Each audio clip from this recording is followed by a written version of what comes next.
we are in Melbourne at the MCG, and it's finals time again. And I remember as a youngster living over in South Yarra and coming across Fulton Park and coming across to the MCG and kicking a soft drink can all the way across. In those days it was very much tribal warfare. You had your different suburbs in the VFL and you barracked for a suburb. Now you may not live in the suburb, but you barracked for that team. And the players played for the jumper and they would bleed for the jumper. There's been a transition over the years of this playing for the jumper, but there's still that individual intensity.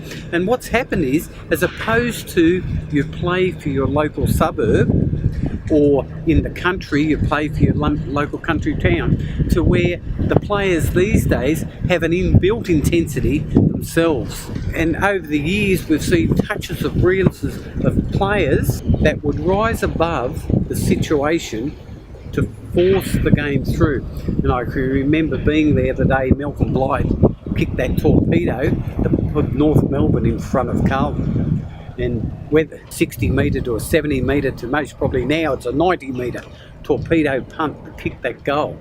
And that was an individual touch of brilliance at a time when something was needed. Exemplifies that is Joel Selwood, the captain of Geelong. The number of times he has just taken it upon himself to burst out of that middle and go through, and whether it's determination, will, or just that inability to concede that they may be beaten, and the number of games that he has dragged Geelong across the line just with that individual business. For the self-employed person, he needs that undying commitment to do whatever it takes to drag his business across the line. And many times it's not necessarily doing what we need to do there and then on the spot, it's doing it beforehand. You see, like footballers have individual moments of brilliance, but the reality of it is they've most probably practiced it thousands of times. And so when that split second comes where they've got to burst out of a pack, or they've got to run around the flank and kick the torpedo, they've done it so many times in practice, it's automatic to them. And in business, that's what we need to apply. Not just doing the job, but practice making the decisions and learning how to make the decisions so that when the time comes that we're under pressure, we automatically just make that decision.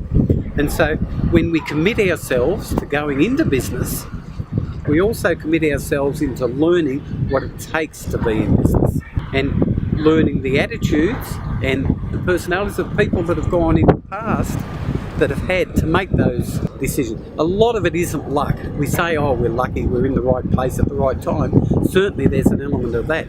But there is also a lot of recognising the opportunity when it's there, developing ourselves at other times so that when we have to make the decision, we make it automatically.